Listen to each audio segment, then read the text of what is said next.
اولیاء اللہ کے واقعات اسلامی تاریخ کا وہ روشن باب ہے جن سے نہ صرف ایمان تازہ ہوتا ہے بلکہ انسان کو اللہ سے قرب حاصل کرنے کی ترغیب بھی ملتی ہے۔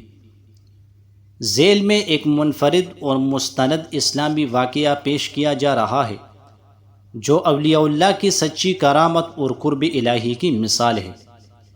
اس واقعے کا ذکر مختلف کتب تصوف میں موجود ہے، خصوصاً قلائد الجواہر شیخ عبد القادر جیلانی رحمہ اللہ کی سوانح حیات پر لکھی گئی کتاب میں اس کا حوالہ آتا ہے۔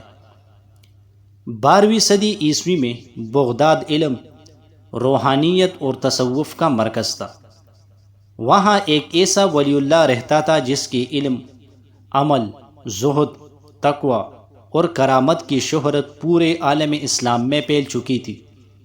وہ تھے حضرت شیخ عبد القادر جیلانی رحمہ اللہ، جنہیں لوگ محی الدین یعنی دین کو زندہ کرنے والا کے لقب سے یاد کرتے ہیں۔ ایک مرتبہ ایک تجارتی قافلہ بغداد سے شام کے لیے روانہ ہوا۔ راستے میں وہ قافلہ جنگل میں بھٹک گیا۔ 3 دن تک وہ لوگ راستہ نہ پا سکے۔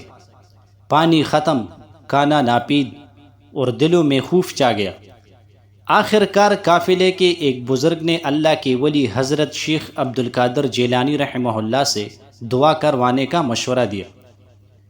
قافلے والوں نے ایک نوجوان کو بغداد بھیجا کہ وہ حضرت شیخ عبد القادر جیلانی رحمہ اللہ سے دعا کی درخواست کرے۔ وہ نوجوان بڑی مشقت سے بغداد پہنچا اور جامع مسجد کے باہر حضرت شیخ عبد القادر جیلانی رحمہ اللہ کو بیٹھا پایا، جو ذکر میں مشغول تھے۔ جب نوجوان نے درخواست پیش کی، حضرت شیخ عبد القادر جیلانی رحمہ اللہ نے آنکھیں بند کیے، ہاتھ اٹھائے اور فرمایا، جاؤ، تمہارا قافلہ کل دوپہر سورج کے ساتھ سائے مشرق کی طرف ہونے پر دریا کے کنارے پہنچ جائے گا۔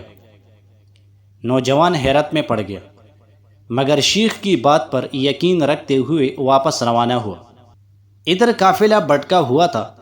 جیسے ہی چوتھا دن نکلا، اچانک انہیں ایک درخت کے نیچے چشمہ دکھائی دیا۔ پیاس بجھائی اور جیسے ہی سورج دوپہر کے قریب آیا، وہی راستہ جو نظر نہ آتا تھا اچانک سب کے سامنے نمایاں ہو گیا۔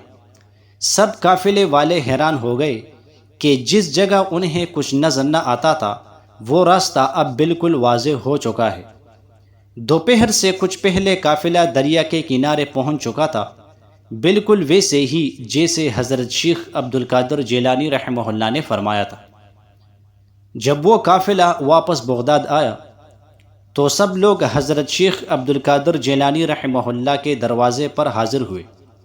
ان کی دعا اور روحانی بصیرت پر ایمان تازہ کر لیا۔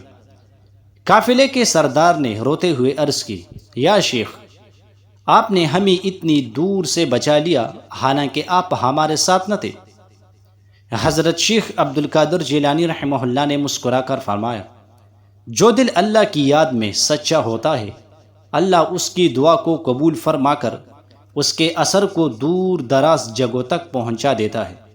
میں نے کچھ نہیں کیا، سب کچھ میرے رب کا کرم ہے۔ اولیاء اللہ کی سب سے بڑی نشانی یہ ہوتی ہے کہ وہ ہمیشہ خود کو کچھ نہیں سمجھتے بلکہ ہر کام کو اللہ کا کرم کہتے ہیں۔ اللہ تعالیٰ اپنے نیک بندوں کی دعاؤں کو دور سے بھی قبول فرما لیتا ہے۔ اللہ کے ولی لوگوں کی رہنمائی نہ صرف ظاہری طور پر بلکہ روحانی طور پر بھی کرتے ہیں۔